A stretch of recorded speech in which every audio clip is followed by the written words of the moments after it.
There's a fly in here. Hi, welcome to my channel, or welcome back. Good morning, but appropriate morning. It is 10:30, 11. It is a better time than 7 o'clock in the morning. So, as always, grab a cup, pull up, let's hang out. I have missed you guys.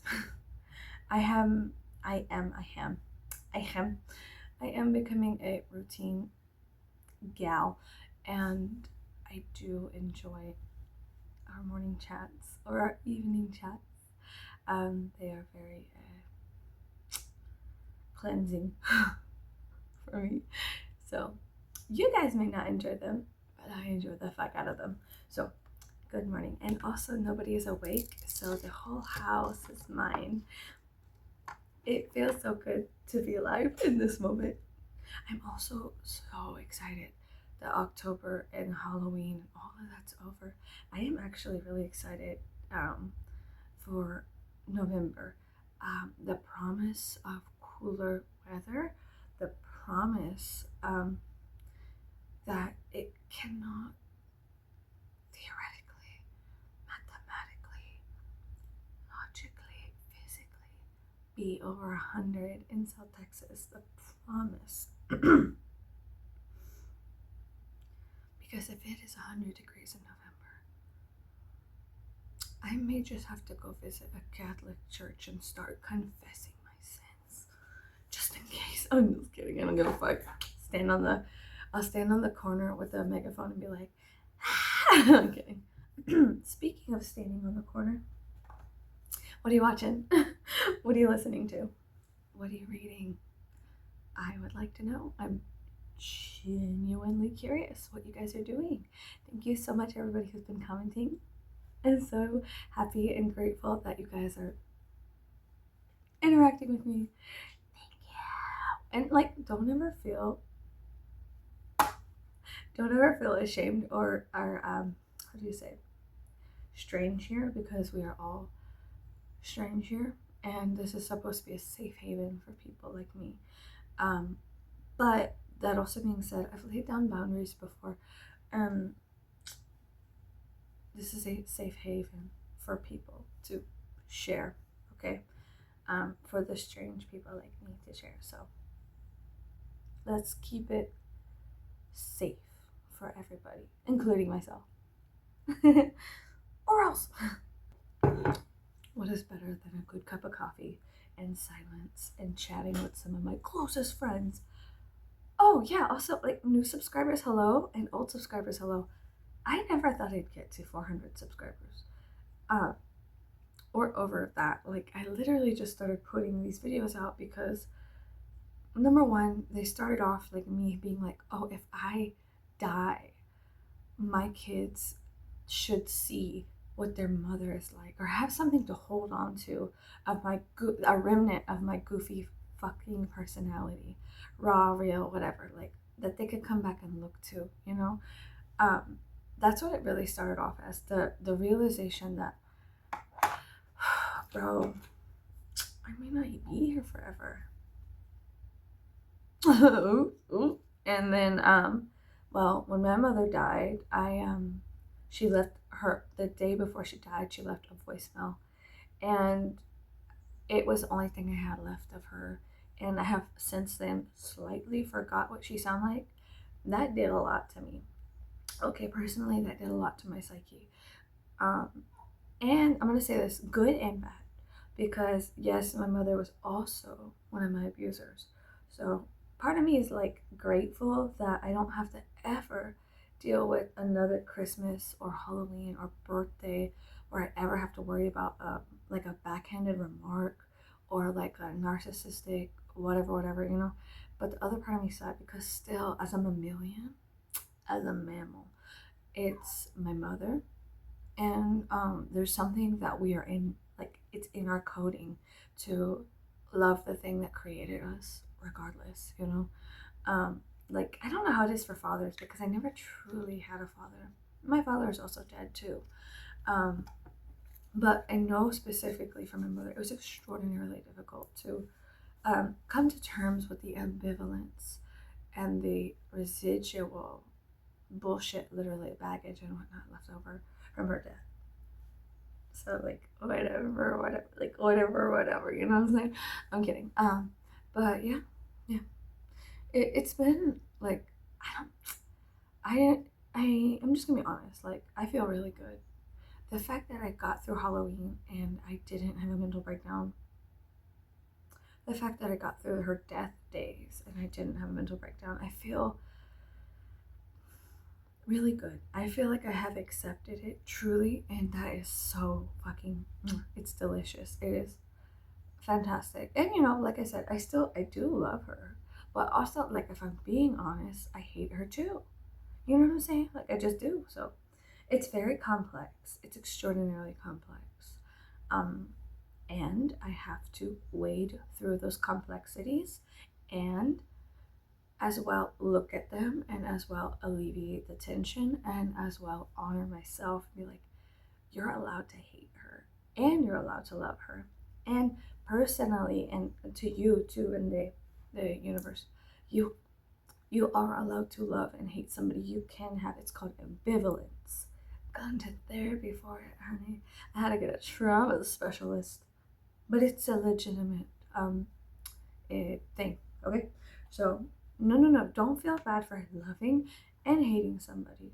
You can do that. It's a real thing. So yes, um, but it comes to a point where you're like, do you need to go no contact? You know what I'm saying? Like for me, like before my mom died, she had gotten so out of control. I went no contact.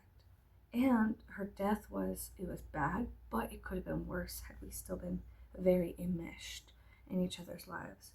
But also, one could argue that she may have not died had I been so up her ass. You know what I mean? It's difficult. There's a million what ifs that could have happened. But fuck it. It's now it's kind of solidified as no. There is no more what ifs. I need to find my, how do you say, moisturizer thingy. Hold up. My pumpkin. Just my pumpkin was holding up some books and my books fell. Drama queens. Just kidding. Okay. So this, I'm gonna go in with this. It's a primer. It's not a moisturizer. It's a primer. This is called Skin Quench. It's a hydrating primer. And the reason I've been the reason I've been using hydrating primers is because we have an upstairs AC, like an individual unit, and it has been drying my skin out. It acts like a dehumidifier, I think. I'm saying that correctly. And so it's been really drying my skin out. I wake up in the mornings and my face is cold and dry, and I need to hydrate more before I go to bed, probably. But whatever. Anyways, I'm having fun. That this season, like I'm having a lot of fun. I like it, and I've been noticing that it's been sitting well with me being so different. The high contrast between myself and others that used to be so constricting. I used to feel so constricted by the awareness of my contrast with other humans. Like when we went to the Fine Arts Museum, we were the only people dressed up in Houston in that area. Everybody else looked like robots and suits out of a cubicle. Like it was very peculiar because it was just different, you know? The only person who was slightly on our level was a homeless man who was sleeping on a park bench. So, whatever. But yeah, it was very strange and very confusing because I thought to myself, um, hmm, we're downtown, kind of, not really, but we're in the area, you know, downtown-ish, you know. Maybe not. I don't. Well, it was just different. So, like, for you go to downtown San Antonio, and you may run into somebody who is also alternative. You may run into somebody who is alternative and or alternative adjacent or parallel or whatever. And then you go, comrades, community, hey, what's up? I love your outfit, I love your shoes, la la la. There's a back and forth that happens. But there was, I mean, golly, everybody was in suits or from like out of the country. And I had a funny thought. I was like, wow, because I kept hearing everybody's um, accents and speaking different languages. I was like, oh my gosh, I don't even know what language they're speaking. They could literally be an alien in human skin, and I just would not know. I love my silly little thoughts. They are silly. They are so silly. I'm so silly. And that's fine.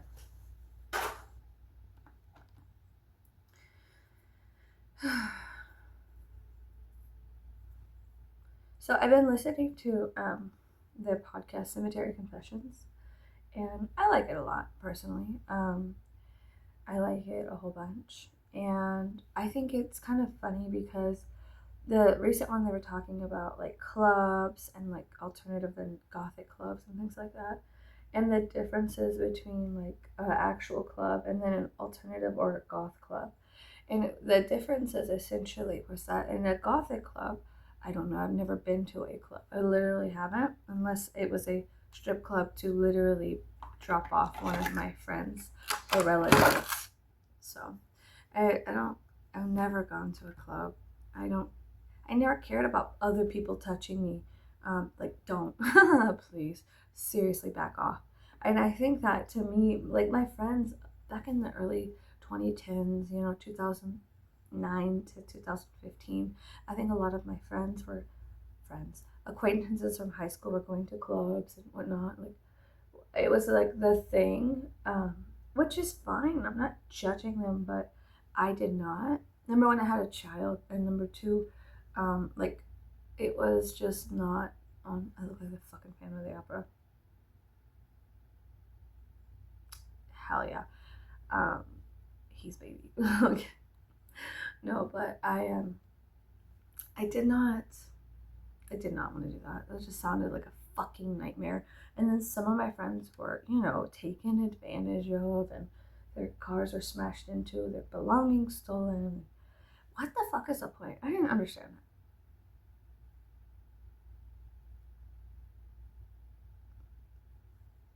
that. And I don't know if Houston has a gothic club or a gothic scene.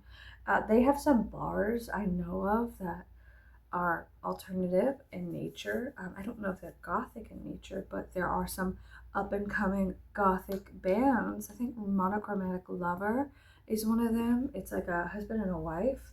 They made a band, and I think that's so cute. But they're like on the rise. They're kind of still underground, and I found them on Instagram, and I like doing that. I like finding little bands in my area, and supporting them. But they had the show that they were going to be playing at a bar sometime, I think soon. Maybe it already happened. I don't know. Eventually, they were going to be playing at a bar for all ages. Now, was it specifically a gothic bar? I don't know. I think they had like goth night or something like that. I didn't go because too many things were happening, and we had already planned to go to the Breaking Benjamin concert or whatever, and it was a lot of fun. It was a lot of fun. We've just been doing so much. Like when I stop and I look back, I'm like, holy hell! Like Jesus, Mary, and Joseph. That's a lot. Um, and it is fine, but it is a lot. It is quite a lot.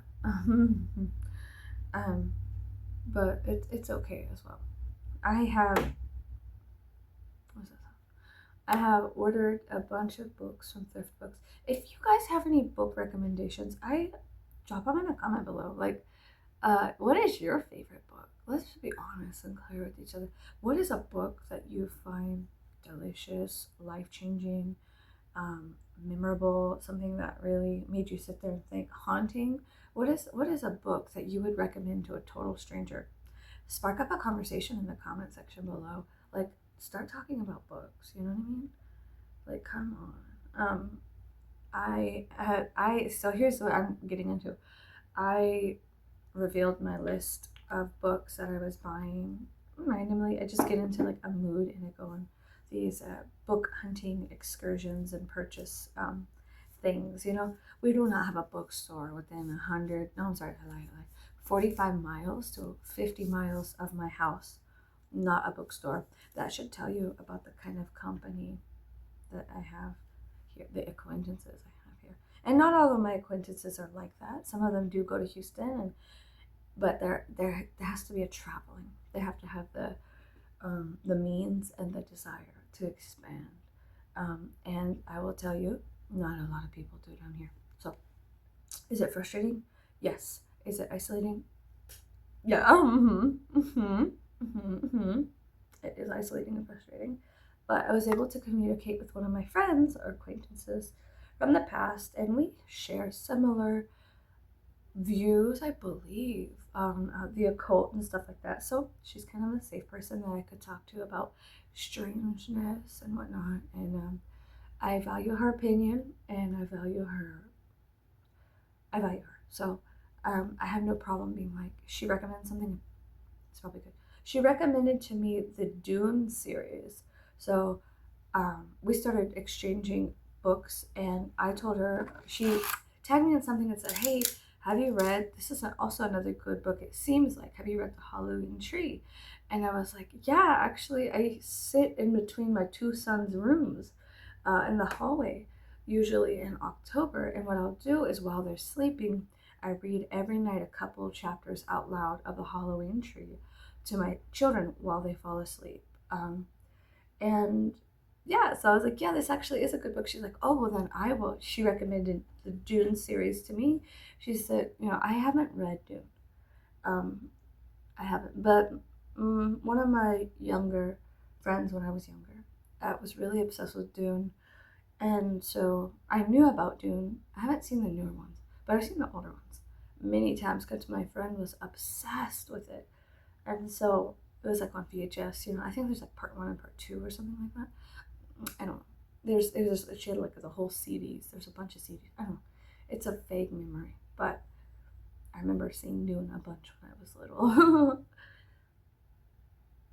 So I knew about Dune, and I also dated a boy who was obsessed with Dune as well as MASH. He really liked MASH.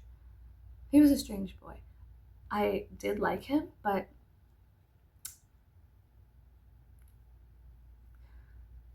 I also didn't like him because he was a boy. It was a very confusing moment for me in my life. It was kind of like an awakening. I was like, I keep dating not men, I'm so sorry, because we were all minors. I keep dating boys who are extremely feminine.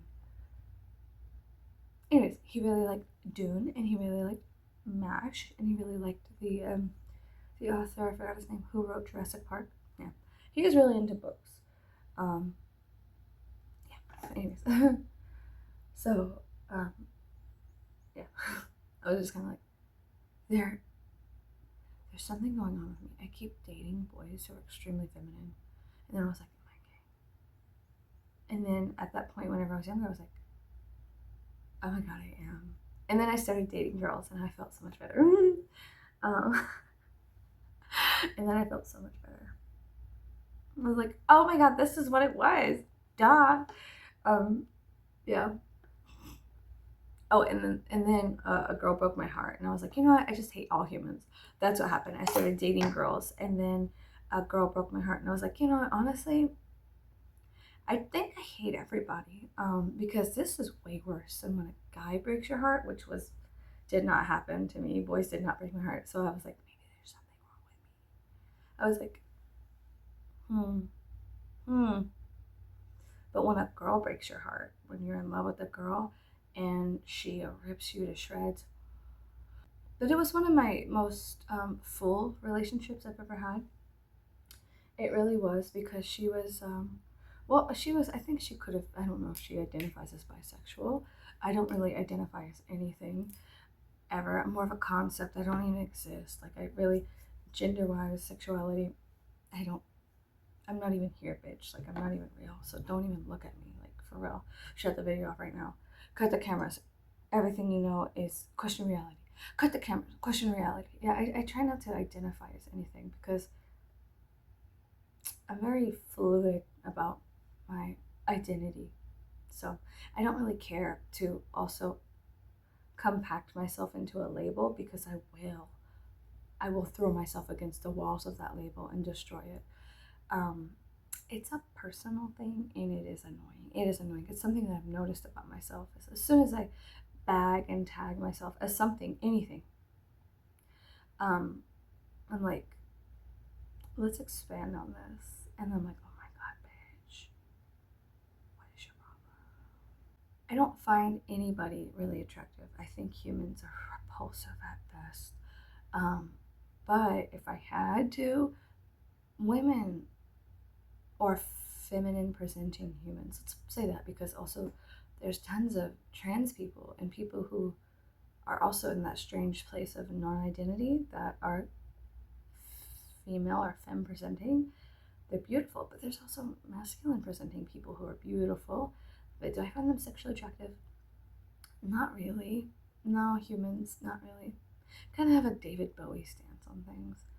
Um, like it doesn't matter if it's a boy or a girl. There's a difference. There's a like. There's something deeper than just bits and bobs that I find attractive. Mostly, it's got to be some form of intelligence. So they have to have something upstairs. I don't give a fuck what is down. Let's put it that way. I don't give a fuck what's downstairs. I don't care. You gotta have something upstairs, and you gotta have a bit of a heart. You have to have some kind of empathy, um, and your own self. I don't know. I don't know. Like I said, I don't really care to label myself. I don't. I have never fully felt solidified a certain way. So I don't think it's important to label myself as a solid thing. Like I said, I will throw myself against the boundaries of a label until either it breaks or I break. So we're all gonna have to get really, really cool, really, really quick about the sound of the bearings of my fan. So sorry that I had to interrupt the heavenly silence. What? And then this one's at different speed. They're both different. I need to buy new fans. That's literally it. I just need to buy new ceiling fans. But they have to be the appropriate size because I have a stage in my theater room. This is a part of. We're in the media room. The theater room is what we call it. And I have my stuff back here, and we have multiple chairs and desks and things of that nature. And I need to buy myself this. I'm sitting at my husband's desk, but I need to buy my own desk. But I have my things and whatnot here too. We have a stage and a projection, or the projection thing. How do you say?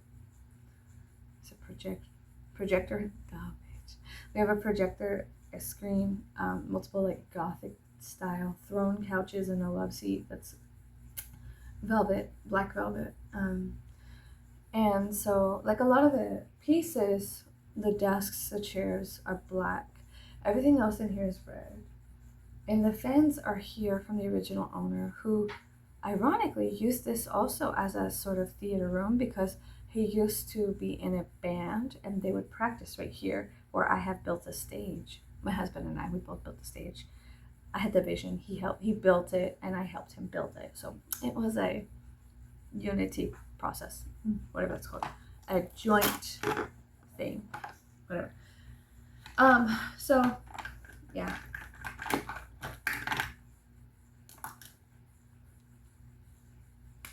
I'm embarrassed to be alive. Okay, let's move on. I've been noticing myself really struggling lately with embarrassment, and like I am embarrassing, and I own it. I own this shit.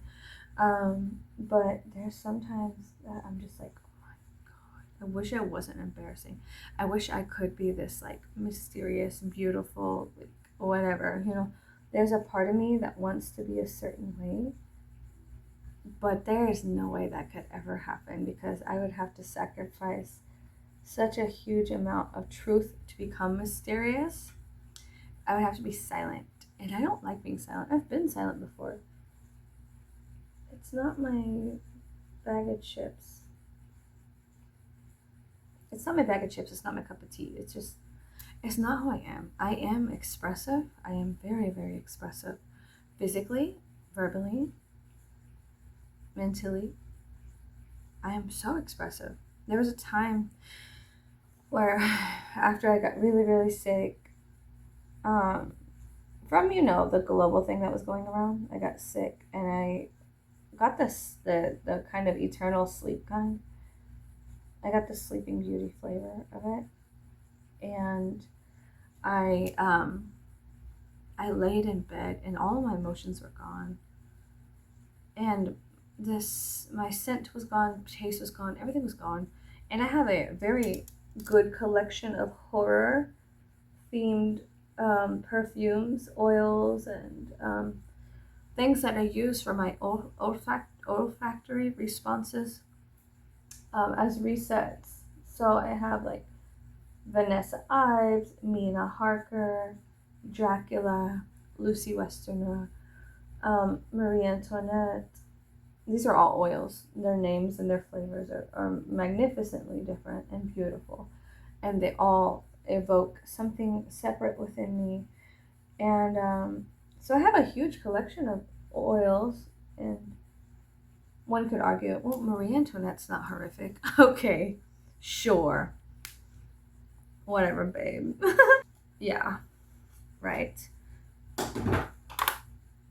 You're allowed to have your opinions. I'm not judging you, but Jesus Christ. Anyways, so after I was very sick, laid up in bed for about a week, I didn't want to move, I didn't want to wake up, and all of my scent was gone.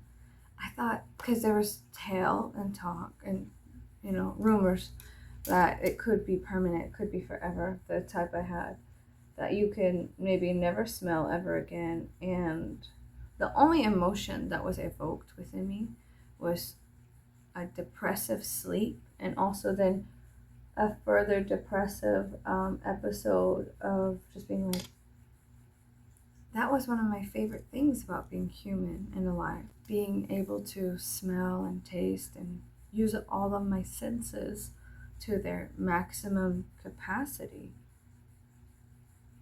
What is life then? What the fuck is life without the flavors of it? I'm a very flavorful.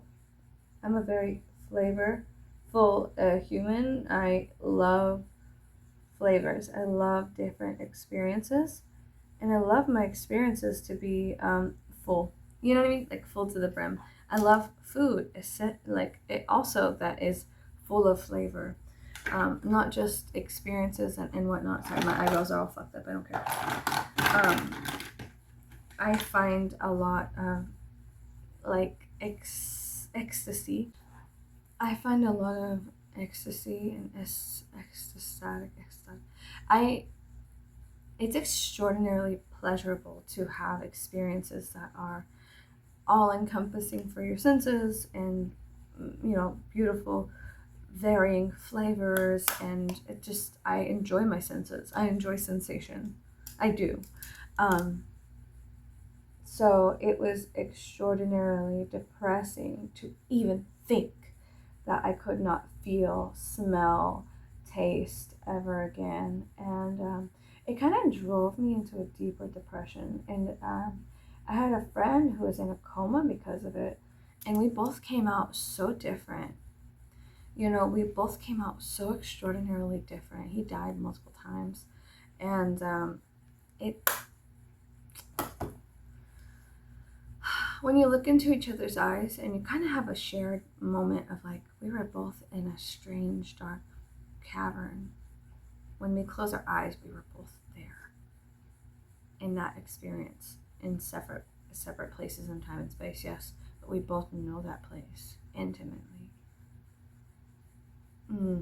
The fear, the questions, the who am I, and then it was like, who am I without sensations then?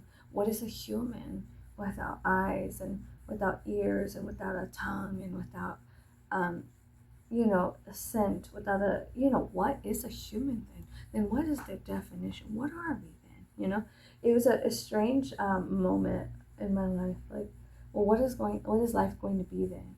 You know what I mean? So it was scary. Absolutely, it was frightful, full of fright, and I was full of fear and sorrow, and I was so sleepy. I was so sleepy and tired that the fright and the sorrow, I'd wake up and another day had gone by, and I'd wake up and I'd stretch out my spine and I'd fall back asleep.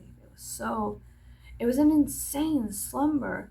I could not understand it. And people were like, if you don't, like, if you fall in love with the sleep, it's like, if you fall in love with this, and I did, I had fallen in love with the constant sleeping.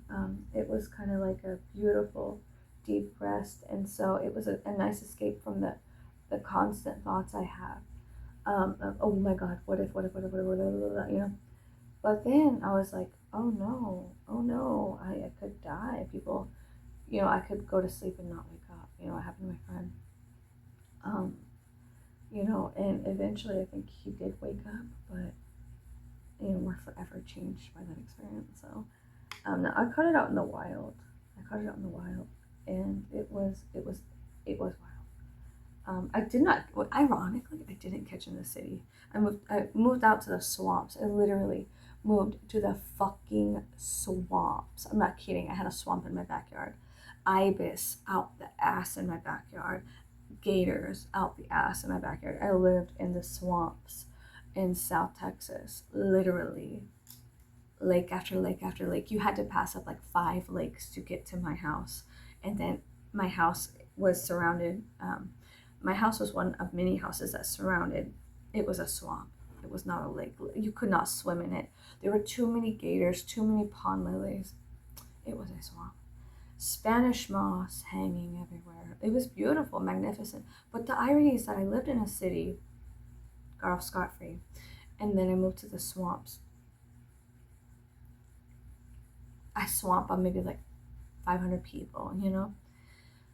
Catch a flavor that is like, you know, potential to be deadly. So that really sucked. And I don't mean to trigger anybody. I know it's kind of a triggering subject, but this is my channel and my experiences. I always tell you guys, if you don't feel comfortable with what I'm saying, I have a trigger warning on my banner for a reason. In my description of my channel, I'm fairly transparent with my life and who I am and who I am not. So, and also, so there's physical things you can read, a trigger warning, the description of my channel, not of the videos. I don't generally put a description of my videos, and I don't tag my videos. If you found me, it's because YouTube's being shady. If you found me on YouTube, it is literally because YouTube is being shady. I don't generally tag my videos anymore. I don't generally care. And I'm just honoring that. Like, I don't give a fuck. So I don't care. So it's important that I honor the fact that I don't care and don't try to force myself to care, because then I'll destroy this channel on accident. I'll just like not show up for like 8 days in a row and be like, is it even worth it anymore? You know, I have to be cautious about myself. I understand myself very well. And like I said before, if I start labeling myself, I will throw myself against those labels as hard as I can in order to shatter them. The expectations that people put on me and the expectations that I you know, can put on myself as well. There's this Roku TV behind me is like always telling me about Marvel movies and stuff. Like, I don't give up. I'm about to like lose some subscribers. I don't care about Marvel. I don't give a fuck about the Marvel Cinematic Universe. I stopped watching after Thor Ragnarok, and I didn't even watch all the Avengers. I don't care about Marvel, and it's okay if you do. I have relatives who collect comics like religiously, and they sit in on comic book collecting things, events, and they go to the local comic store, and they're very, very good friends with the owner and the workers and everything, and they get all the rare ones and whatnot, and they have like, you know, they collect things. I have relatives who are like that. So I am exposed to the actual, not the cinematic universe, but the comic collecting universe. And I prefer that I prefer comics to the visual media of I just don't like, I don't care about the movies. I hate superhero movies, and maybe I will make a lot of enemies. Hi, it looks like we have a new dynamic. Now we're enemies. No, I'm kidding. But I just don't give a fuck about superhero movies like Batman. Okay, Joker. All right, fine. You know, I've loved the Joker since I was a little girl. My brother, I was the one who had to be Joker. He was Batman, so it was just kind of like the natural roles that happened. In our family, you know, we're Hispanic, South Texas, and a lot of Hispanic families in South Texas or Texas they identify with Tim Burton's Batman. It just is a thing. We all have like tattoos and shit, and it's just like a thing. I don't think it even is just South Texas Hispanics. Like it is also, it goes into people in California. It goes into the jokes about Mexican gang members being like Batman, Riddler, Joker, whatever. Every Hispanic friend I've ever had that was a really good friend with me had a nickname. I had a homegirl growing up. Her name was Batman, and it's like, it's just kind of what happened. You know what I mean? So it's like, it was Tim Burton's Batman did something for the Hispanic community, something that was irreparable, and I'm grateful for it because I love it. Love it. I'm not gonna lie. I'm not gonna say and lie to you. I love it. I love what happened. Um, it's good. It's good. Anyways, we ended up watching the rest of Wednesday season 1. It was okay. I wasn't like, look, I'm gonna be honest with you, and whatever. You hate me again. I just making enemies right now. Oh well. My personal opinion, it wasn't nothing to write home about.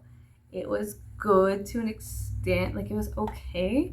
It wasn't like over the top magnificent. It was kind of cringy. It was definitely, my chickens are at my door. It was definitely, they're fine. They just want a little extra special something. And that's Taco. I see her. I have a duck named Taco, and I have a Swedish duck named Sven. That sounds like Red. I have 2 ducks. I'm sorry, I'm lying. I have 2 chickens named Red, and they're just literally red chickens. I said, get out of here, Red. Anyways. Don't judge me. I had to go back and rewatch what I was saying. Yeah, Wednesday was nothing to write home about.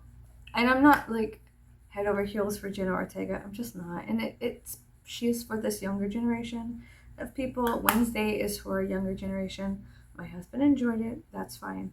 I am more of I'm different than he is. And it's fun. We have different tastes, and it is okay. But it wasn't like the hype. Y'all hyped that shit up too much. Y'all hyped that shit up too much. Like, golly. Is her name Catherine Zeta-Jones? The female who played Morticia? I was more invested in Morticia and Gomez's story. Timothy Bertonius Rex. That's what I need. I'm kidding. I give actors and directors fake names that are more like stupid sounding. And then it's just something between me and my husband. So yeah, Timothy Bertonius Rex the third. You need to give us a Morticia and Gomez. My ducks agree. That was good. That was great. I liked that a lot. Wednesday, not so much. Like, okay, like most of it. I'm sorry, spoiler. Like most of it, you're a selfish little bitch. Like that was literally the entire series. And she was like, I'm trying to do something, and I don't give a fuck who I sacrifice. And then like through the series, she develops a slight amount of empathy for the people she uses and abuses and tortures. Honey, I've survived narcissistic abuse. This is nothing new. Like, I don't know. I'm kidding. No. Anyways, y'all really gassed Wednesday up. If you like it, that's fine. I did enjoy it, but not to the extent. The hype was just so fucking much. It was a lot, right? I mean, right? No? Maybe I'm wrong. Whatever. Maybe I'm inaccurate in my vision. That's okay too. I could be. I'm going to leave space to be wrong. I could be wrong about this. I'm absolutely admitting that. But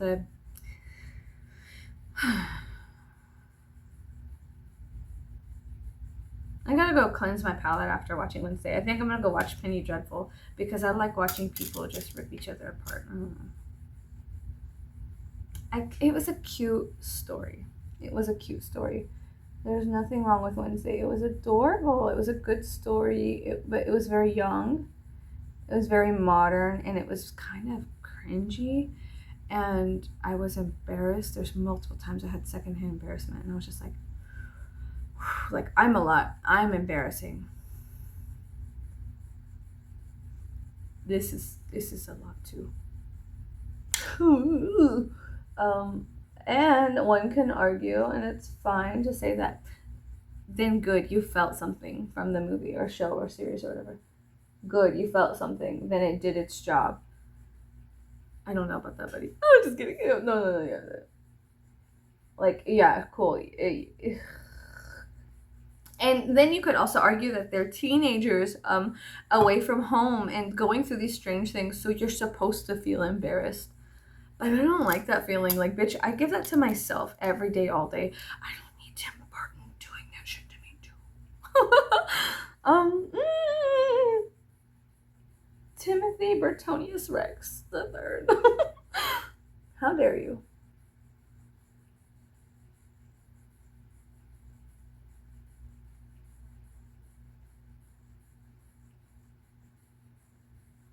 I'm so excited for December. Oh my gosh. I'm so excited to just. I'm so excited for cooler weather. I'm so excited to finally. There's a couple months a year that I can wear my entire wardrobe like filtered, just my entire wardrobe. I have tons of coats and jackets, and I have this gigantic, like, trench coat, fluffy, early 2000s rainbow jacket that I love so much. I just want to wear it. I want to feel something. I like wearing clothes. I like the way it evokes something. Sorry, there's a fly in here. I like the way it evokes something in me. The clothes I wear, it brings to life a certain aspect of myself. And I love that jacket. I'm really excited for, I think Guillermo del Toro's doing, how do you say, Frankenstein? I think he's doing, I'm excited for that. Anything Guillermo del Toro could take a crap in a bag, and I would just be like,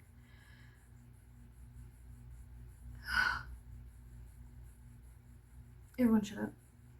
The king has spoken. Just kidding. I don't give a fuck. I'm not like that about people. But I personally, anything Guillermo del Toro does, I'm just like, oh my gosh. Something. Mm. Mm-mm-mm. He has a movie. The Devil's Backbone was good. And I enjoy Kronos. Kronos is a great movie. Kronos, goddamn, I love that movie so much. It is so good. And I know a lot of people, Pan's Labyrinth, Hellboy, yes, yes, yeah. But, bitch, have you seen Kronos? Like, Kronos is good. And yes, the Cabinet of Curiosities is also very delicious, and I love it very much. Um, and I love Hellboy. Okay, listen, yes, I do love Hellboy and Pan's Labyrinth and all that stuff. But Kronos was so good. It's not was, bitch. It is so good. It is very good. It's delicious. It's fantastic. I love Guillermo del Toro's art, his work. He's cool. I like him a lot. Love him. But now, could he be a complete bastard? Yeah. Everybody has the potential to be a complete bastard. I'm not saying that I'm defending him if anything happens, like anything comes out. Like, I'm not defending him as a person, but his art is good. It's art I enjoy a lot. I really wish that he could have made that Hellboy where he was a father. I think that would have been just amazing. I hate the new Hellboy, the one with the guy who plays Hopper. What's his name? I forgot his name. The big man. It's got. I don't like it. I don't like it at all. I don't like the pacing. I don't like the dialogue. There's a lot in the newer Hellboy movie. I just don't like it at all. I have a bias. I like Ron Perlman's Hellboy, Guillermo del Toro's Hellboy. I like it a lot. It's good. It's funny. It's also, there's blood and guts and the occult, and the pacing's good, and cinematically it's pretty, and the soundtrack is nice, and yeah, the soundtrack's really good. But I don't know. I'm just a skank for soundtracks as well. If a movie has a great soundtrack, I'm just like, hi. Yeah, I love soundtracks, and I love the fact that I'm going to Walmart and I'm seeing soundtracks again on the shelves. Like, even the other day, I saw a soundtrack for the movie Twisters, or Twister, whatever, the new one, whatever. And I was like, that's amazing. This is really cool. to see even like that, it's funny because we're kind of in like a, southern town. So there's a lot of Jelly Roll and the country musicians on the soundtrack for Twister or whatever. And there's nothing wrong with that. I listen to country music too. Like, I think I kind of have like an identity crisis.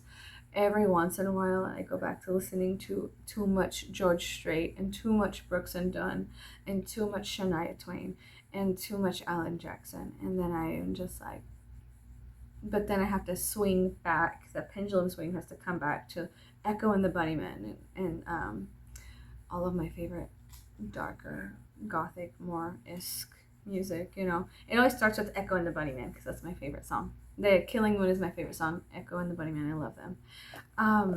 Yeah, The Killing Moon is my favorite song in the entire universe, forever and ever and ever and ever. The Killing Moon is just such a beautiful song. In fact, I have it tattooed on my chest, so that should tell you something. Let me tell you something. Have you guys seen that meme? It's a meme of a rat being cornered under like some kind of furniture by a cat, and the rat's like going up, and the cat is slowly inching its way in a cute way. It's inching its way towards the rat, and the rat's like, let me tell you something. Let me tell you something. Wait. Let me tell you something. Let me tell you something. Is it a potential snuff film? Yeah, but they cut it off before anything happens. R.I.P. rat. I'm just gonna say R.I.P. rat because we all know what happened to that rat. And rats are so cute. I like rats. In fact, I'm starting to think I want a rat. But here's the thing: when you get a rat in the house, you have the potential to attract. There's a scent. You attract mice and rats and whatnot. And we do have cats and things of that nature. And my chickens and ducks are carnivorous, so they will eat a mouse. I've seen them eat frogs. But like they were like Jurassic Park 2 with it, and I was just like, you guys are scary. I love you. So anyways, sometimes I feel insecure about my erratic music interest because I go from classical and opera to country and this and that and blah, blah, blah. I'm like ding, ding, ding, all over the place. I like music. I like a variety of music. Sometimes I listen to my big scary music, the screaming and things like that, and I feel so good about everything. And my friend, she sent me this song, and she knows that I have like, she knows that maybe perhaps I watched the movie Willard way too much, and I'm embarrassing myself again. So she sent that and she was like, girl, this is for you. I was like, oh my God. She was like, this is right up your alley. And I was just like, I hate whenever I say things out loud and then people remember me for the things I say. I'm just like, oh my God, it's time to not exist anymore. Just like, shit, I have been perceived. Motherfucker. God damn. Oh my God, okay. Do I have an insurance plan? Because I'm just kidding. I'm just joking. But I'm just like, God, you perceive me in a strange way. I say many strange things. Which thing did I say? What did I say that you clung on to? Which part stuck in your brain? Which part of me lives rent free? Oh my God, that part. Fuck. I'm gonna block you. I'm just kidding. Just kidding. She's like one of my good friends. But yeah, I was so embarrassed. I was like, oh my God, she remembers that I have an obsession with Willard. Oh my fucking God. Oh my fucking God. Bitch, that's right. I said that out loud. Girl, maybe be more mysterious. I'm like talking to myself, like, maybe we should be more mysterious and not say anything. And I'm like, okay, yeah, let's try that out. And then immediately 5 seconds later, I'm like, so anyways, bitch, get it together. No. There's 2 wolves inside of me. One of them wants to be mysterious and the other one wants to yap about my interests and then be bagged and tagged about People remember me for my interests. They'll be like, oh, you're that girl that won't shut the fuck up about Willard. Oh, you're that girl that is fucking weird. And I'm like, first of all, I'm not even a girl. I don't even exist. So goodbye. And starts running and jumps into a river. Yeah, I'm so embarrassed. God damn, I'm so embarrassed. Just thinking about it is embarrassing. It's so embarrassing. It doesn't matter. It's fine. Is it? Is it though? Fuck. Yeah, I guess so. This is fine. I guess this is okay. This is fine. It's okay. It's alright. It's okay. It's not. I lied. It's all a lie. It's a lie. I lied. It's not okay. I'm embarrassed and I'm angry at myself because I'm not perfect. I thought I was supposed to be perfect. No, I'm kidding. Yeah. I got eye mascara on my cheek. It's fine. But anyways, so yeah, I was so embarrassed, and she was like, "Hey, this song, la la," and I was like, "Oh my god, you remember that I have this huge crush?" Fuck. Oh god. Oh no. Yikes. And then my other friend was like, "Yeah, I saw that," and I was like, "Is this all you guys know me for? Like, that's how you guys remember me? Not for all the times I've communicated with you about some of the most like intelligent things we could talk about, and you remember me for whatever. Fine, I guess I'll be remembered as a rat girl, whatever. Okay. You know what? And also my friend gave me a friendship bracelet or necklace, I'm sorry. She gave me a friendship necklace and it had a rat on it, and I was like, oh my god, I'm accidentally in people's brains as this girl. Like they're projecting things onto me, and it makes me nervous to be tagged. You know what I mean? Like, oh, so everyone's like, oh, well, she loves rats. She loves Willard, and it's not just it's like the people close in my life, and I'm like, oh my god, oh my god, oh my god. I'm embarrassed. I'm so embarrassed. I'm gonna stop talking about it. I'm not. I lied. I'm a lying bitch. I'm just kidding. Jesus, Mary, and Joseph. Okay, anyways.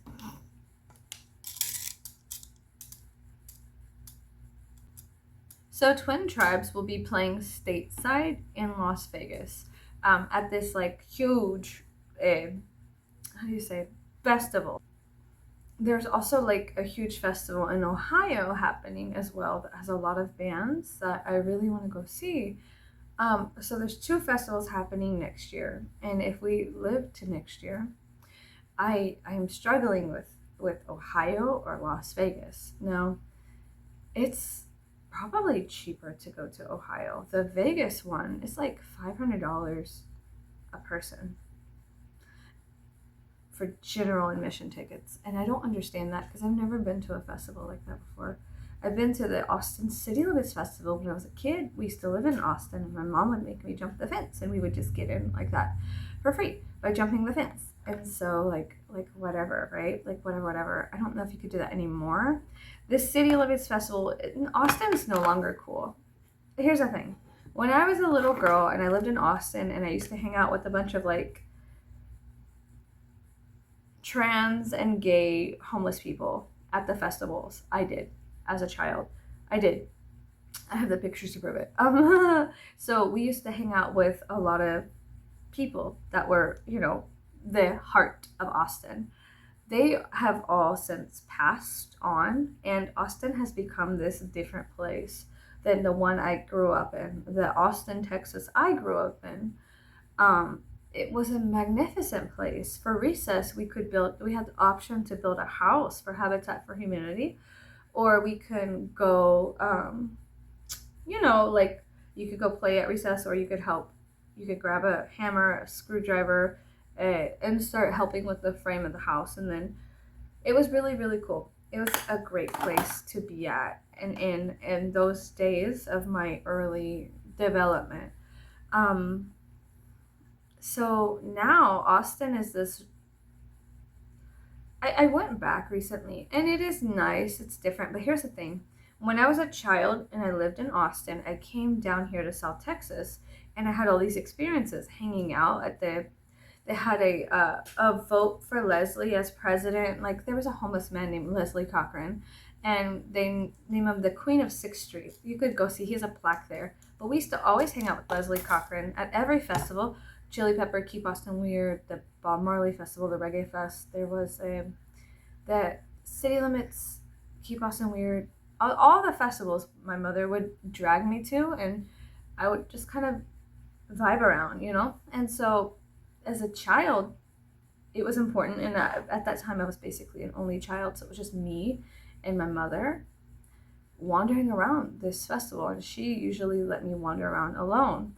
So I was exposed at a very early age to the idea of men dressing up in like tutus and like bikinis and g-strings and walking around and being themselves and being open with their expression of how they felt. And it was no big deal.